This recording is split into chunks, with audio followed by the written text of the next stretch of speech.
Good. This is Act 2 of the Crucible. I'm gonna go ahead and get it started. So the setting is the Proctor's house. John and Elizabeth Proctor, the ones. Well, I'm in the first video I mentioned Elizabeth. I didn't really mention John.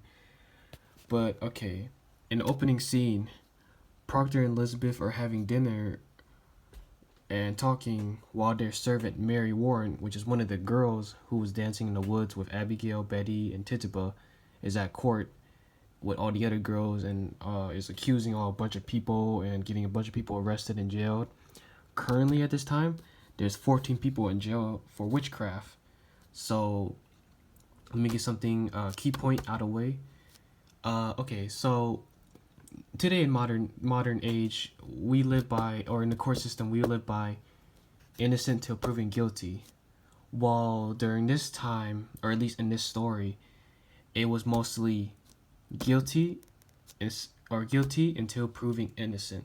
So if you were accused, you were instantly guilty, and even though if you said I didn't do it, they would still jail you, or not jail you, but they would jail you and then hang you and send you to your death. So 14 people are in jail for witchcraft. Proctor claims that he was talking to Abigail, and Abigail said they weren't doing anything witchcraft, they were just dancing in the woods. And Elizabeth, which is his wife, is like, whoa, and gets disappointed about at John for being with Abigail in a room alone together. And this is where we find out that there's a linkage between, because in the first video I said that Elizabeth fired Abigail. Now we kind of know the reason, because John has been doing something or has committed adultery, or basically cheated on his wife with Abigail. That's why Abigail was fired. Mary returns home from court. One of the girls that is their servant. She returns home, and during the court service, she gives Elizabeth a doll that she made during the court because she was like bored and stuff during some times. And Elizabeth, she collects, or she takes it and puts it on the shelf. Now at this time, Mary, when she arrived, she said 39 people were accused. So that number just went up, like, a lot. Alright. So the proctors, they argue, because at first they didn't want Mary to go, but Mary went anyways to go in the court and testify. But the proctors start arguing about letting her go or not. And then Mary states that Elizabeth's name was mentioned in court, but doesn't want to say who mentioned it. Elizabeth believes it was Abigail, which we will find out that it actually was.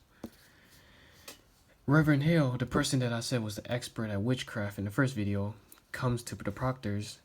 He goes around the town, questioning a bunch of people who were like mentioned to be associated with witchcraft, and the proctors were one of them, because Mary said Elizabeth's name was mentioned. So Hale comes to the proctor's house to question them. As he's there, he asks, why do they not attend church, and why have they not baptized their youngest son?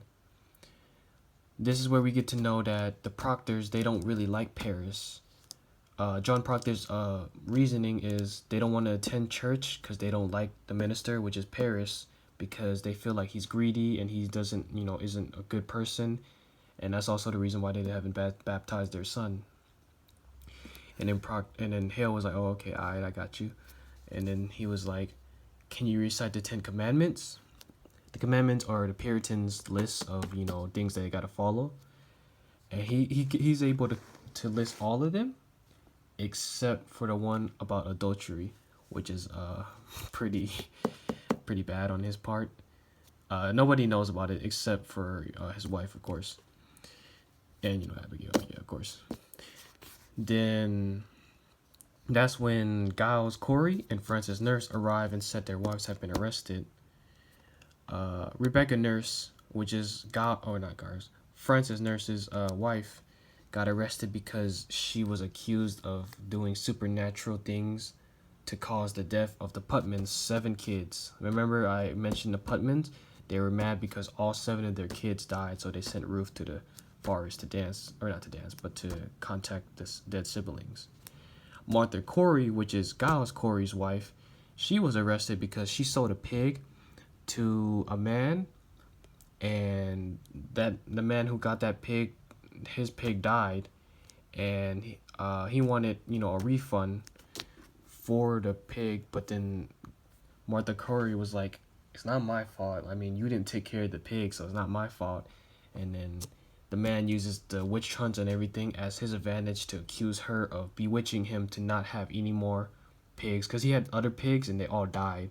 So he's accusing Martha of putting like a spell for him not to have any pigs. So that's why those two women got arrested. Cheever and Herrick, which is the marshals, or basically police officers basically at the time, arrived with arrest warrants for Elizabeth. And Hale is confused because he's like, wait, when I was in court, they didn't say Elizabeth had no charge. And they claim that they're looking for a puppet or a doll. Basically, okay, puppet short is like, I'm pretty sure y'all heard of voodoo dolls, which are basically like little dolls, and if you touch them or do anything to them, it affects that person that it's assigned to. Basically, something like that. You know, you feel me? All right. So they're looking for a puppet. So they go in, and then Elizabeth is like, I never had one since I was a child. And then she was like, oh wait, I remember. Mary gave me one. So she showed them that, and they analyze it, and they see a needle in the stomach of the puppet doll. And then they get very suspicious, and it said that Abigail, during like dinner time at the Paris house, apparently a needle was in her stomach and she like fell to the floor. And when she took it out, she claimed that Elizabeth was like bewitching her, or, you know, casting evil spell to get her stabbed her stomach. And they said that they're claiming that the puppet had a needle in there. And then they call Mary to come down and tell them that that was Mary's doll. And Mary was like, yeah, I made that doll, and I put that needle in the stomach to keep it in there so I wouldn't lose the needle. So we can infer that Abigail saw Mary make the doll during the court or the trial and knew that she was going to bring it back home. So you can basically infer that she staged the whole thing to get Elizabeth in trouble. Well, with this explanation, the Elizabeth is still arrested and taken to questioning. And at the end, Paris is like, you know, why is the accuser always right? Not accuser. Yeah, accuser is always right. And then Hale is like, the expert at witchcraft, he's starting to question, like, wait, is this all this witch stuff is not, it doesn't add up. It doesn't look like it's true. So that's Hale is thinking that. And Paris goes to Mary and says, look, you made the doll. You know what's going on. You need to come to the trial and tell the truth so Abigail can be stopped. And then something surprising is Mary is like, Mary's like, Abigail is gonna kill me if I do, and plus if they find out about your adultery and cheating on Elizabeth, they're gonna hang you. And John Proctor is like, whoa, you know about that? Abigail told you about that? Damn. Well, anyways, it's whatever. We gotta go to court. We gotta set the stage right. So that's basically the scene. It's basically all at the Proctor's house. So let's analyze the details. The girls have gained so much authority and power in this act so far, because basically anybody they point fingers at, anybody they accuse, those people are guilty, because they can say, no, I didn't do nothing, this is not what I did. If they don't admit to it, then they're gonna get hanged. That's basically how it is. So it's really messed up. The system's really messed up. And then Proctor knows that he could end Abigail like instantly by telling the adultery, but he doesn't want to do that because he doesn't want to put like a bad stain on his reputation or his name. So he's debating on that. So basically that's what's going on. And Hale, which is the expert in going around asking people about their Christian faith, he's starting to question that if this is even real, if the girls are actually being possessed. So that's what he's questioning. So basically, yeah, this is Act 2, and I'll do Act 3 and Act 4 coming up.